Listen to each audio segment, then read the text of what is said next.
Ok. Entonces, como sabes, el curso que vamos a estar elaborando aquí es el curso del Evangelio de Jesucristo y es basado en este librito, le voy a decir mini libro, porque no, como ven, es más bien pequeño, que se llama El Evangelio de Jesucristo por Paul Washer. No sé si conocen ese nombre. Voy a leer un poquito de su biografía. Paul Washer sirvió como misionero y pastor en Perú por más de 10 años y fundó la sociedad misionera Heartcry. Es conocido por muchos gracias a sus predicaciones publicadas en internet, o sea que tiene muchos YouTube, videos de YouTube. Entonces ese es el librito que vamos, en la cual se está pasando este curso. Lo dividimos en 4 secciones, por eso hay 4 fechas en las cuales vamos a estar siguiendo en las próximas 4 semanas, o siendo semana número 1. Al final de la clase voy a repartir este librito porque van a tener que ir leyéndolo a medida que vamos no avanzando en el curso. Van a tener que leer un poquito, ¿no? Va a haber tarea, mejor dicho. Entonces al final repartimos el libro y entonces vamos a ver cómo es que está dividido el libro en los 4 temas. El primer tema, Dios y el hombre, es el de hoy. La semana entrante, número 2, Cristo y las noticias del Evangelio, 26 de enero. El tercero, respuesta, confesión y fe, el 2 de febrero. Y luego la última es una vida en Cristo, la seguridad de la salvación, en febrero. Entonces pedimos que lo más posible que asistan a cada uno para que no se pierda nada. Pero entendemos si tienen algún conflicto, no sé si algunos de ustedes trabajan los domingos, de vez en cuando tienen que trabajar los domingos. Entendemos si tiene que fallar una o dos, pero trate de lo más posible de asistir, lo más posible. Ok, entonces antes de empezar, vamos a tomar un tiempo para pedirle ayuda al Señor durante la clase. Padre Santo, primero que todo, le damos gracias por este día, Señor. Damos gracias por la oportunidad de estudiar su palabra y por esta preciosa lección acerca del Evangelio. El Evangelio es el mensaje más importante que nos enseña su palabra en la Biblia. Le doy gracias a estos 4 hombres que están aquí con el interés de aprender más sobre ti, Señor, y sobre qué significa el Evangelio y la importancia de eso, Señor.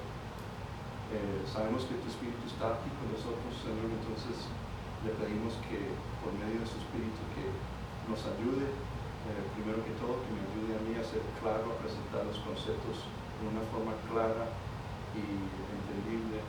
Y también, Señor, le pido que estés funcionando en los corazones de los estudiantes para poder entender los conceptos mejor, en una forma en la cual sean transformativas para sus corazones. Oramos esto en el nombre de Jesucristo. Amén. Ok, entonces empezamos. Voy a estar leyendo aquí algunos conceptos del libro, pero para entender el Evangelio tenemos que entender algunas características, atributos de Dios. Ya pues ustedes saben, la Biblia nos enseña que, por ejemplo, nuestro Dios es un ser personal, no es una fuerza impersonal, no es una energía, una cosa impersonal, una fuerza así como no física, solamente física o espiritual, pero es un ser que podemos, con características y atributos que podemos conocer y apreciar. La Biblia nos enseña que, primero que todo, que Él es creador y Señor de todo lo que existe. También nos enseña que existe en una forma que es difícil para nosotros entender, la Trinidad, ¿no? Padre, Hijo, Espíritu Santo. Es un ser, no es 3 personas, pero es el mismo ser, es el mismo Dios. Entonces, pues este es un concepto que es un poquito más no difícil para nosotros que somos no físicos, seres físicos, entender. Pero realmente para saber entender el porqué del Evangelio, vamos a enfocar en estos tres características de Dios, que es que Dios es amor, Dios es santo y Dios es justo. Entonces vamos a explorar eso un poquito más a fondo. El primero, que es Dios es amor, es importante entender que el amor de Dios no es más que una emoción, una actitud, ¿no? Cosa que puede desaparecer de un momento, así fácilmente de un momento a otro, cosa que puede pasar dependiendo de las circunstancias o del humor que tengamos, ¿no? En cualquier momento. El amor para Dios, el amor es parte de su naturaleza, es la esencia de Él, eso no cambia para Él. Entonces, vamos a estudiar estos versículos aquí que nos ayudan a entender eso más a fondo. Entonces, pues, yo quiero que esta clase sea interactiva, entonces le voy a pedir a cada uno que lea un versículo. Entonces, Julián, por favor, nos puede leer este primero aquí, el primero de Juan. Primera de Juan 4:8. El que no ama no conoce a Dios, porque Dios es amor. Bien, gracias. Como están viendo, hay algunas palabras que están resaltadas o no highlighted en el anaranjado para enfatizar esos aspectos del amor de Dios. Y este primero de Juan nos introduce el primer concepto, que Dios es amor. Santiago, ¿puede leer aquí Isaías 30, por favor? Isaías 30, 18. Por tanto, el Señor desea tener piedad de ustedes y por eso se levantará para tener compasión de ustedes. Porque el Señor es un Dios de justicia. Cuán aventurados son todos los que en Él esperan. Ok, gracias, Santiago. Y aquí entonces estos otros versículos empiezan a enseñarnos características que salen, Richard, que son consecuencia del amor de Dios, o sea, piedad, compasión, justicia. Raúl, por favor, Salmo 103. Salmo 103, versículo 8. Compasivo y clemente es el Señor, lento para la ira y grande en misericordia. Ok, gracias, Raúl. De nuevo, otros conceptos que salen del amor, que son consecuencia del amor de Dios: compasión, clemencia o gracia, también lo conocemos como grace, gracia, misericordia. Fred, por favor, Santiago. Sí, dice: toda buena dádiva y todo don perfecto viene de lo alto, desciende del Padre de las luces, con el cual no hay cambio ni sombra de variación. Ok, gracias, Fred. Entonces aquí de nuevo el concepto es que todo lo que cosas buenas que Dios nos da, los dones perfectos, son un producto del amor de Dios. Él nos da esas cosas porque nos quiere mostrar amor.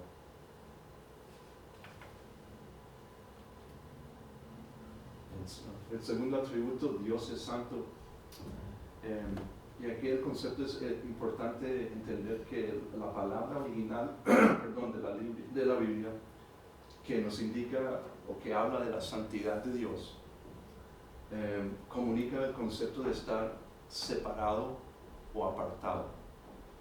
O sea, que Dios está dicho por encima o separado de la corrupción moral de su creación. Y entonces es imposible para Dios pecar por el hecho de que está por encima de eso. Es imposible para Él pecar o complacerse con el pecado o tener comunión con el pecado. Y ese último concepto es muy importante. Por favor, recuerde lo que más tarde voy a volver a ese concepto de que Él no puede tener comunión con el pecado, porque eso es un concepto clave para lo que vamos a elaborar. Veamos entonces estos versículos. Entonces, de nuevo, por favor, Julián.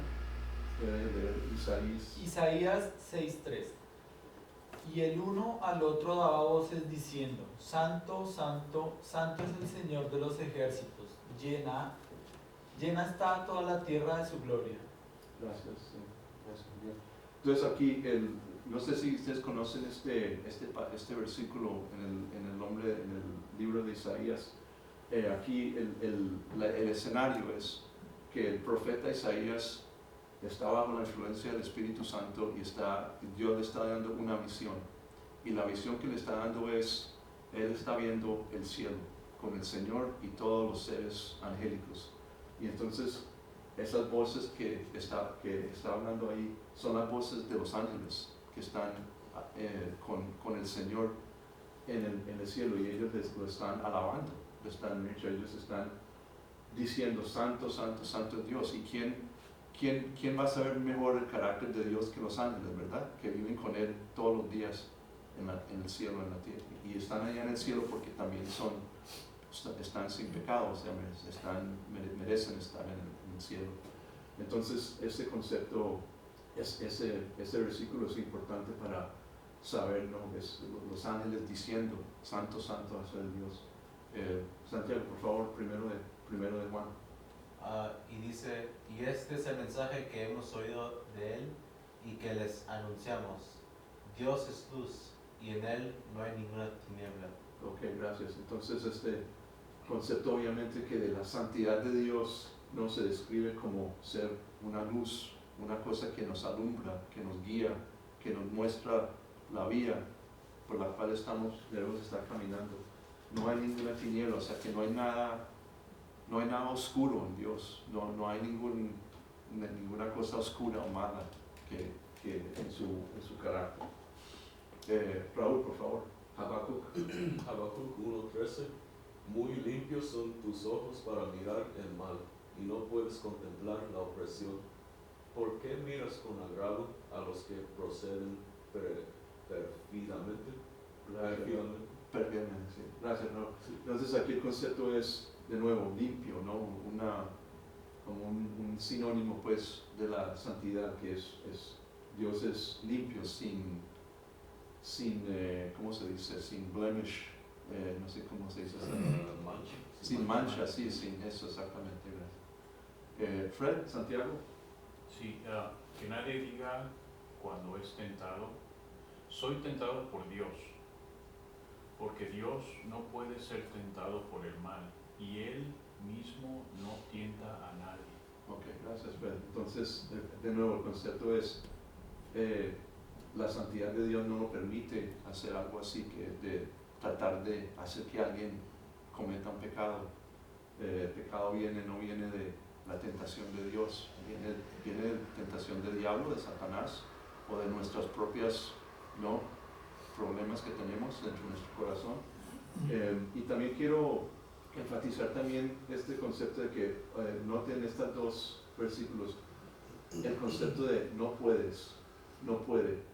O sea, está comunicando que Dios es incapaz.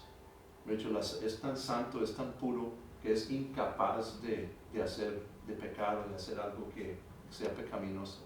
No le nace, no está dentro de la naturaleza de Él. Es perfectamente santo. Okay. Y ahora pasamos al último atributo, que es Dios es justo. Y esto nos habla de la excelencia moral de Dios, de que es perfectamente justo. Y entonces es importante acordarnos que el juicio de Dios sobre el hombre no se debe pensar como como una cosa cruel que Él hace, como una cosa que le da placer a Él, dar justicia, sino que simplemente es una cosa que es una consecuencia de su carácter. Le nace a Él ser justo, no puede ser injusto, no puede ser como los jueces humanos, que hay muchos jueces humanos, no todos, pero hay jueces humanos que son corruptos. Sabemos que no se dejan influenciar. Dios es incapaz de eso. Y un Dios que se niega a juzgar las iniquidades de la tierra no sería un Dios amoroso o bueno, porque sabemos que un mundo con iniquidades sin ninguna restricción, es un mundo que se va a autodestruir, sería caos, ¿verdad?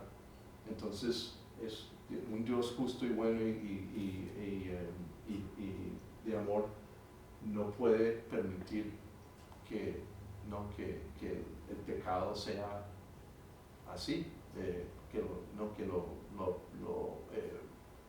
permita que ande así sin ninguna consecuencia, sin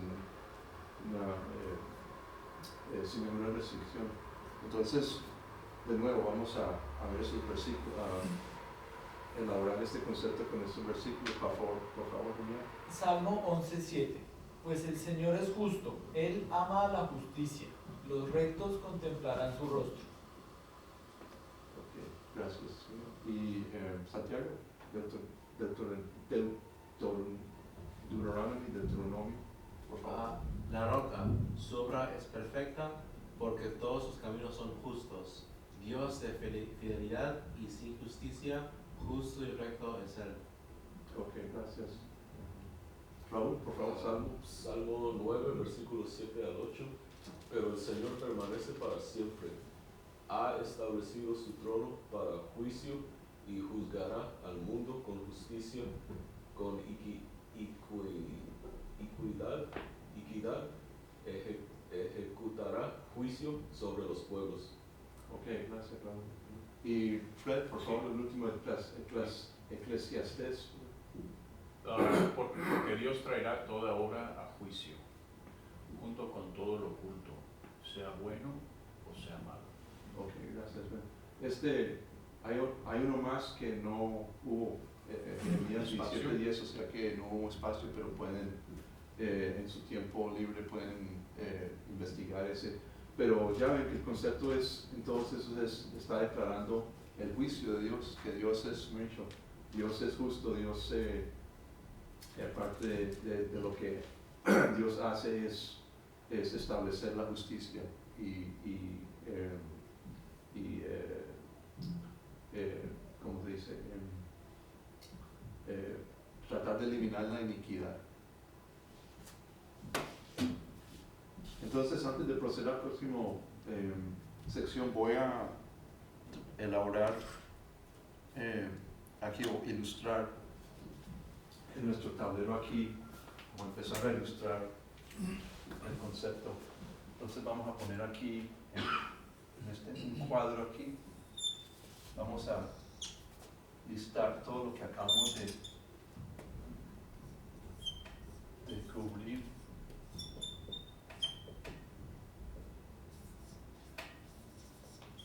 Dios es amor, Dios es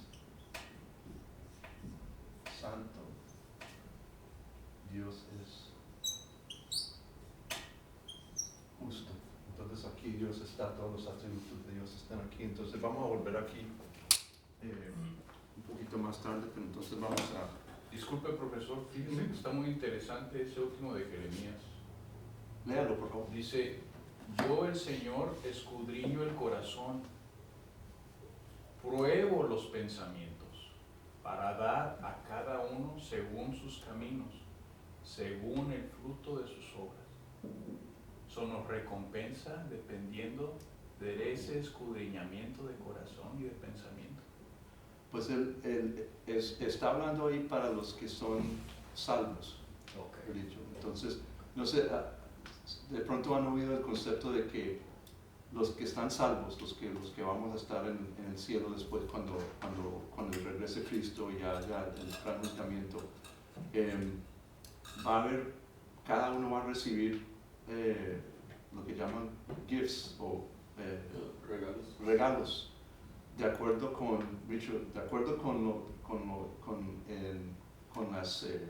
las obras que han hecho, no obras para salvación, quiero ser claro, son obras después de, porque lo que pasa es que cuando uno está salvo y ya, entonces Dios es nuestro Rey, nuestro Señor, que lo obedecemos. Entonces dentro de nosotros ya, cuando queremos servir a Dios, no es por obligación, no lo hacemos porque pues tengo que hacer esto porque cuando me muera quiero ir al cielo, no quiero ir al otro sitio, entonces pues tengo que hacer esto, tengo que venir a la iglesia, tengo que hacer esto.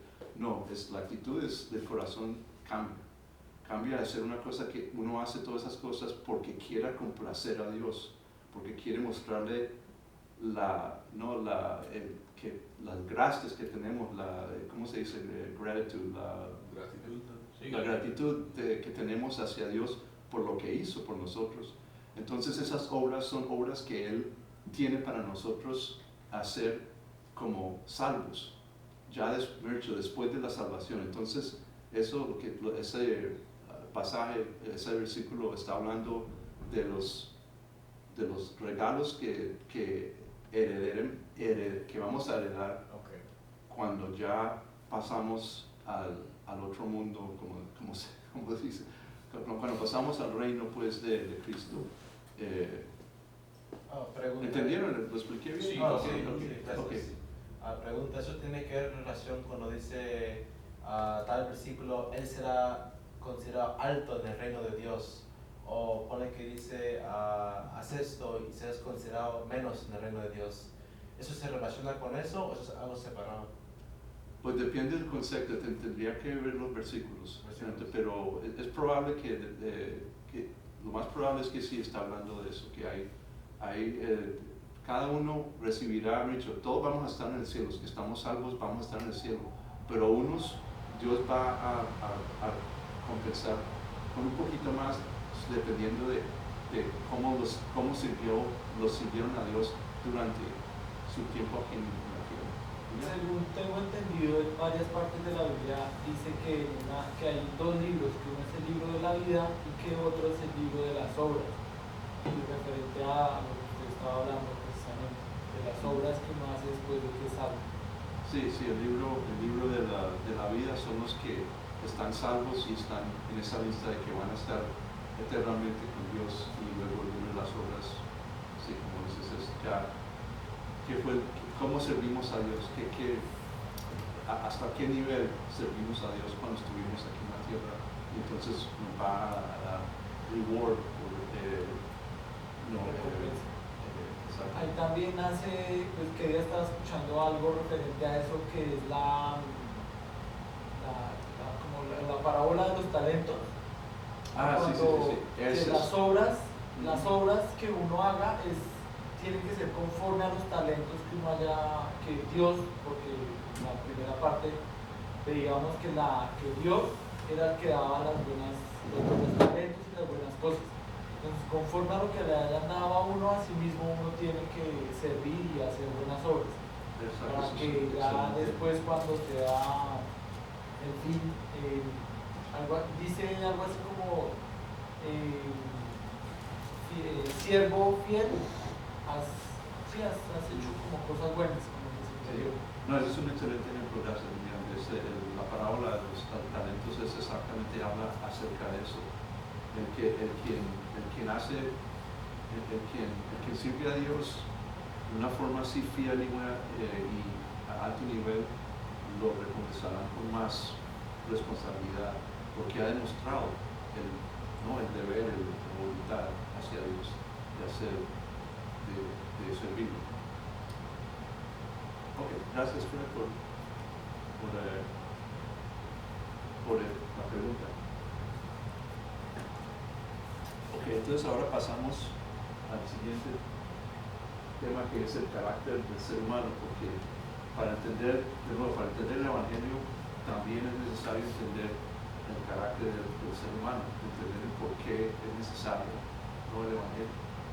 Entonces la Biblia pues, declara en muchos sitios que somos moralmente corruptos y culpables y condenados.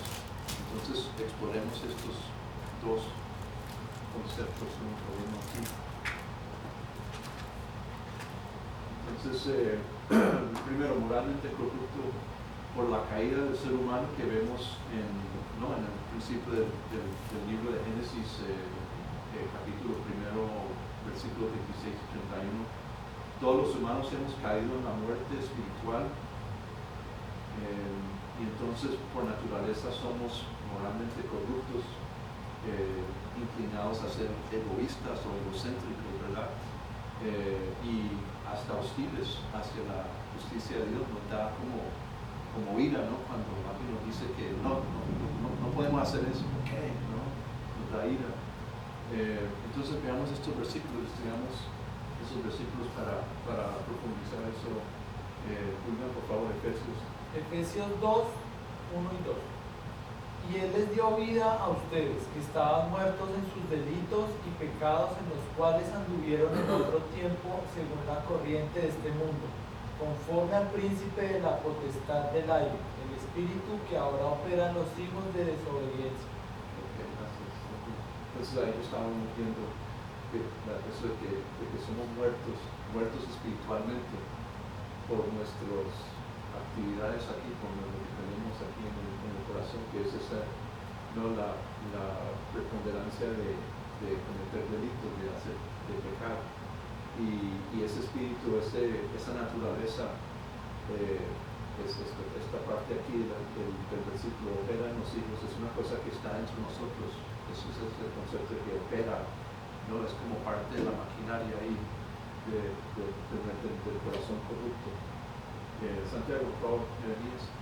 Y dice, más engañoso que todo es el corazón, y sin remedio, ¿quién lo comprenderá? Sí, entonces el concepto de que no parte de la corrupción es ser engañador, ¿no? Buscar engañar, y este concepto, pues de nuevo es como similar a esto, es una cosa que opera en nuestro corazón corrupto, no tiene remedio, opera de esa forma, no tiene salida, pues, ¿no? por sí mismo. Ese es otro que no hubo campo, pero pueden estudiarlo. Si quieren leerlo, gracias. Dice, todos nosotros somos como el inmundo, y como trapo de inmundicia todas nuestras obras justas.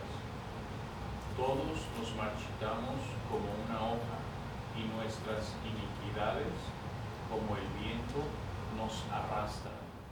Ok, gracias. Entonces eso habla sobre el concepto de que a veces nosotros pensamos que nuestras obras que nosotros escogimos hacer porque nos parece que eso nos va a dar crédito para Dios, si no son obras que realmente vienen de un corazón puro, con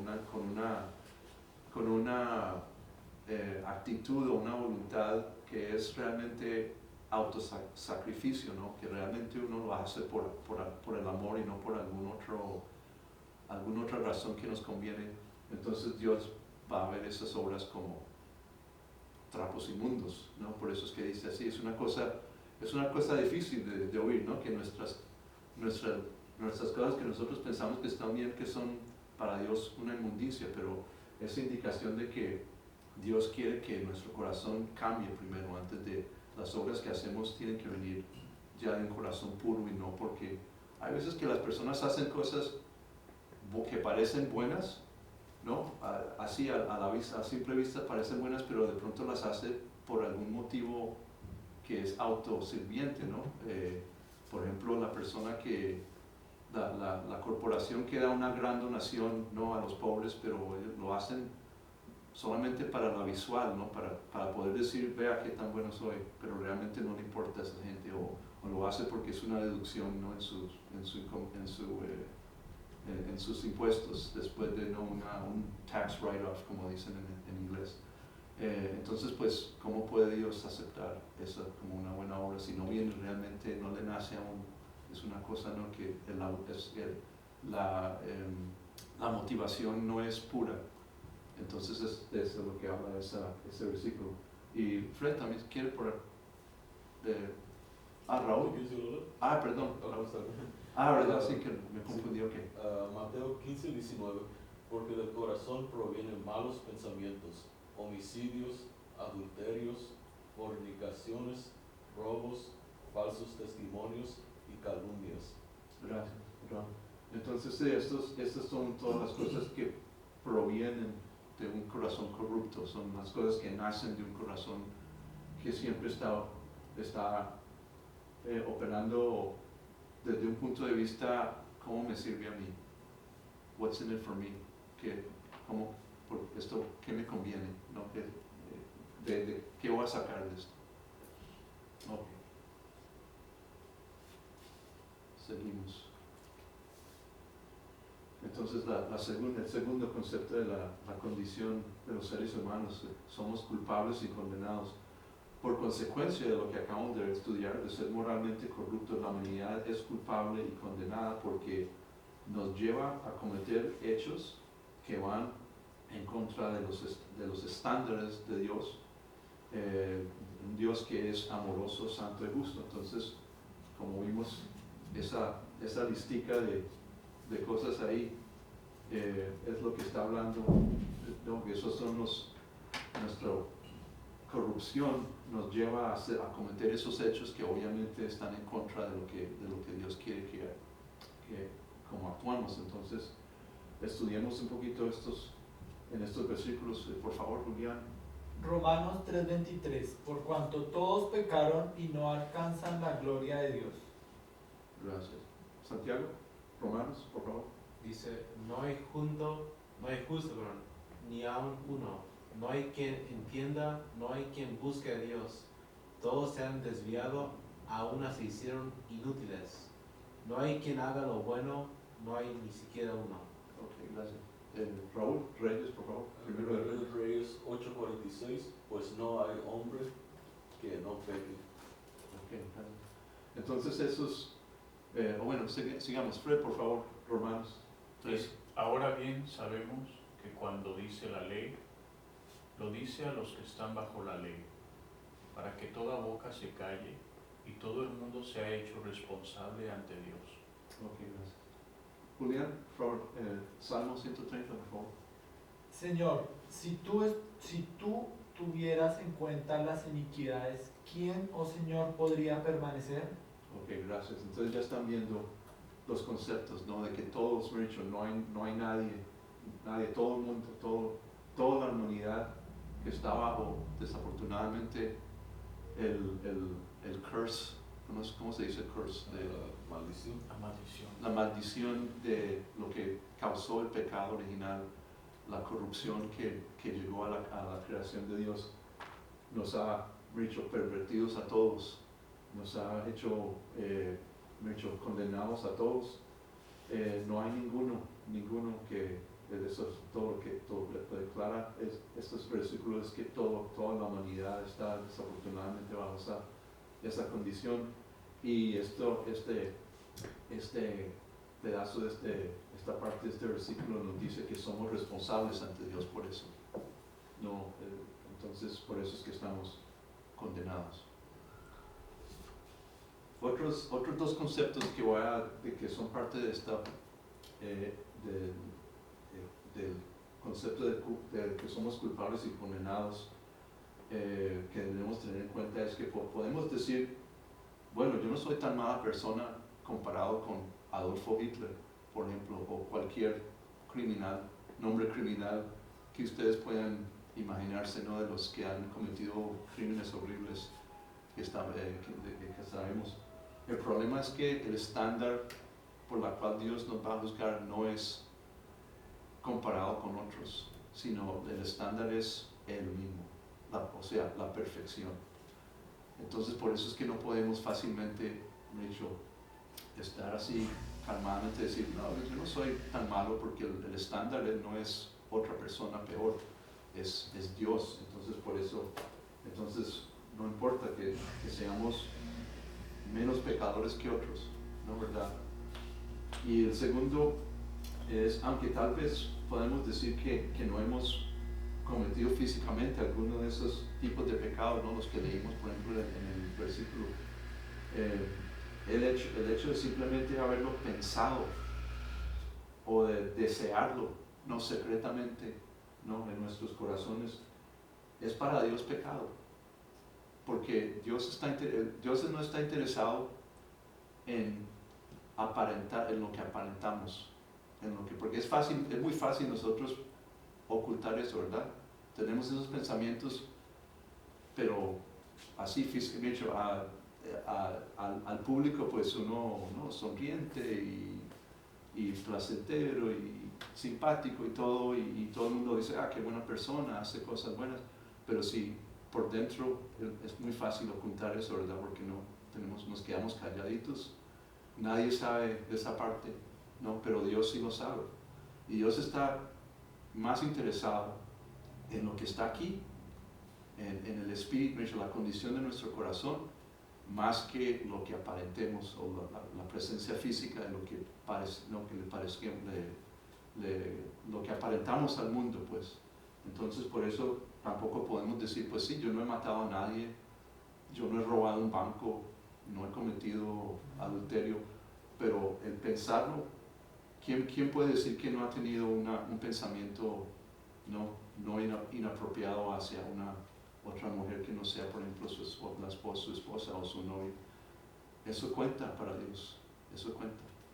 Julián. En la parte donde usted decía que nosotros, pues por ejemplo, nos comparábamos con Adolfo Hitler, que era más malo que cualquiera. Entonces, en la Biblia, según tengo entendido, lo que dice es que uno debe tener los ojos puestos en Jesús, y que la comparación que uno debe hacerse, o lo que uno debe anhelar de llegar a ser el nivel de santidad, es al nivel de santidad de Jesús. Exactamente, sí. Eso es lo que Dios quiere. Dios quiere que trabajemos, y Dios sabe que no vamos a poder hacer eso mucho en esta vida, no vamos a poder llegar a ese sitio porque somos, como sabemos, somos corruptos, tenemos esa mancha que viene del pecado original que no podemos quitarnos, no lo podemos quitar. Entonces Dios no espera que lleguemos a ese nivel, ¿no? Pero Él quiere que hagamos la voluntad de hacerlo, de hecho, de perseguirlo lo más que podamos, y perseguirlo dependiendo de Él, porque Él es el que cambia, Él es el que transforma el corazón. Nosotros desde nuestro propio esfuerzo nunca vamos a poder llegar a ese sitio, porque necesitamos el Espíritu de Dios dentro de nosotros para ayudarnos a llegar a ese sitio.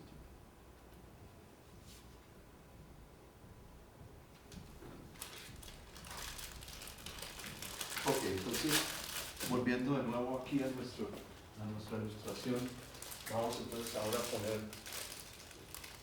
aquí al lado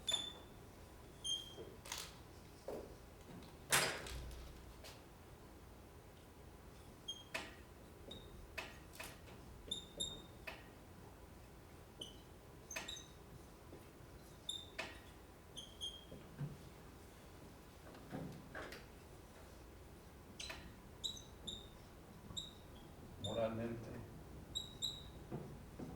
corruptos,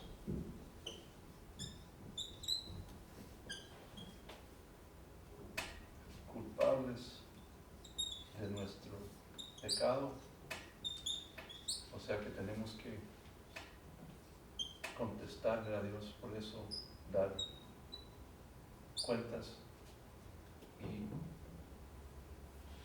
condenados si no hay justificación para nosotros en lo que hacemos. Entonces noten que aquí hay este vacío aquí. Dios está aquí, nosotros aquí, y no hay ninguna forma.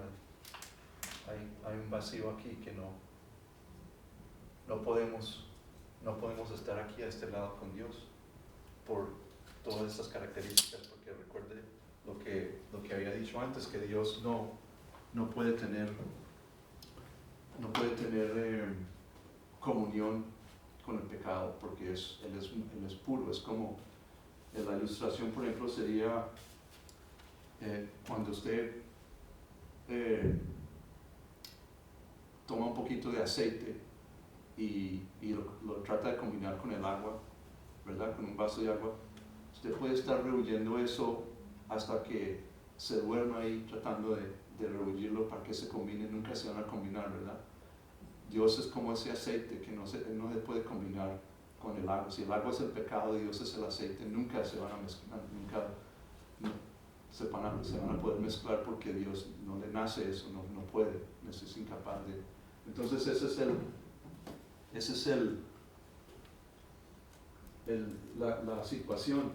así como vemos en esta ilustración, Dios espiritualmente limpio, sin mancha, nosotros espiritualmente manchados, y entonces esa naturaleza de pecado forma una pared, una cosa que no podemos, nos separa de Dios, desafortunadamente. Entonces llegamos al gran dilema, entonces, ¿no? Porque, de nuevo, pensando en lo que hemos ya discutido o conversado, Dios, que es perfectamente justo, ¿cómo puede Dios entonces perdonar a aquellos que justamente deberían ser condenados? Si Él es perfectamente justo, ¿cómo puede justificar, no? ¿Cómo puede perdonar a ellos que merecen ser juzgados, verdad? Y Dios, sabemos que Dios es perfectamente santo, ¿cómo puede entonces Dios ser santo y hacerse amigo de los malvados? Y el Proverbios 17:15 habla sobre esto. Dice: el que justifica el impío y el que condena al justo, ambos son igualmente abominación al Señor. Entonces, si parece que si Dios quiere hacerse amigo de los malvados, es contradicción de su propia palabra, ¿verdad? Porque aquí dice que no, eso no debe suceder. Y de nuevo, Dios siendo perfectamente justo, ¿cómo puede el Señor justificar a pecadores como nosotros y seguir siendo justo? Romanos 3:26 demuestra que Dios quiere justificarnos, busca la manera de justificarnos, pero es contradictorio, ¿verdad? Porque su naturaleza es ser justo o juzgar al pecador. ¿Cómo puede entonces esto suceder, verdad? Ese es el gran dilema que tenemos. ¿Cuál es la solución? Pues la solución la introduce Dios mismo. Él tiene que ser el que introduce la solución, porque nosotros de nuestra propia fuerza no podemos hacer nada para compensar eso. Entonces, desde el principio leemos en Génesis capítulo 3 versículo 15, cuando Dios le estaba hablando a la serpiente después de que la serpiente exitosamente tentó a Adán y Eva a cometer ese primer pecado que nos condenó. Le dijo a la serpiente: y pondré enemistad entre tú y la mujer, y entre tu simiente y su simiente. Él te herirá en la cabeza, y tú lo herirás en el talón. Entonces, esa es la solución. Ya aquí Dios está introduciendo su plan de redención. Aquí de una vez, después de que te sucedió el primer pecado. Entonces eso es lo que vamos a explorar más a fondo la próxima semana. Entonces, para la próxima semana voy a repartir los libros. Gracias.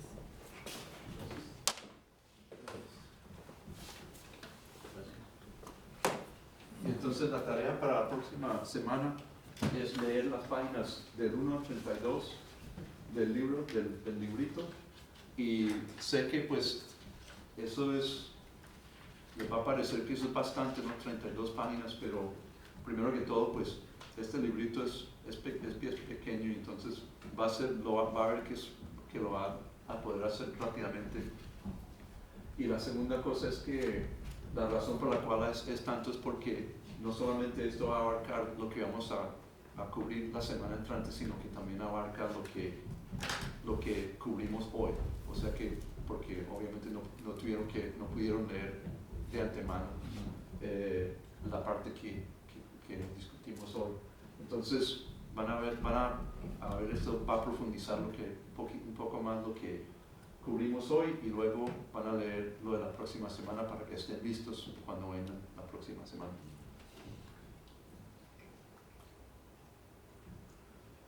¿Alguna pregunta antes de que terminemos en oración? ¿Todo bien? Ok. Sé que cosas que hablamos hoy algunas cosas pueden ser difíciles, ¿no? Entonces, yo los animo a que si tienen alguna pregunta, alguna inquietud, alguna duda, por favor no hesiten si quieren, después de la clase, quieren conversar algo más, algo de algunos de estos temas que está, de pronto tiene dudas o algo así, por favor no tengan reservación en hablar conmigo, podemos conversarlo hoy o cualquier otro día, y porque hay conceptos difíciles que tenemos que aceptar, tenemos que ser humildes y aceptar que sí, que no, aceptar nuestro pecado y nuestra naturaleza, y para poder entender el por qué es tan necesario el Evangelio, por qué es necesario tener fe en Dios, y no solamente en Dios, pero en la salvación que nos ofrece por el sacrificio de su Hijo Jesús Cristo. Entonces, por eso una de las cosas que dice es la tarea. Si es necesario, oren por convicción personal. Si hay alguna cosa que no les he dicho, que les fastidie de lo que Dios nos está diciendo de nosotros mismos, oren a Dios. Dios es un gran Dios, y busquen las respuestas en la Biblia, por su palabra y en oración. Ok, vamos a cerrar entonces con la oración. Dios Padre, de nuevo gracias por esta oportunidad de aprender su palabra, de aprender más acerca del precioso Evangelio, Señor, que nos da vida espiritual.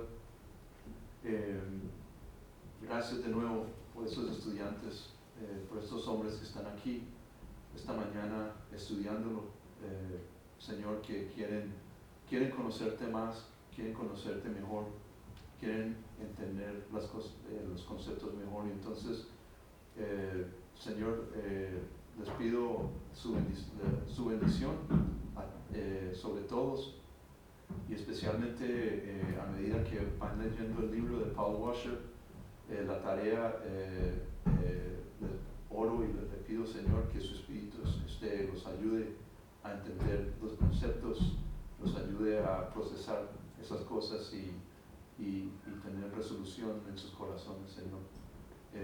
Hasta la próxima semana, Señor, también pido en oración que nos proteja, que nos bendiga, proteja a nuestras familias, y que podemos volver a vernos aquí en este salón de nuevo la semana entrante a la misma hora.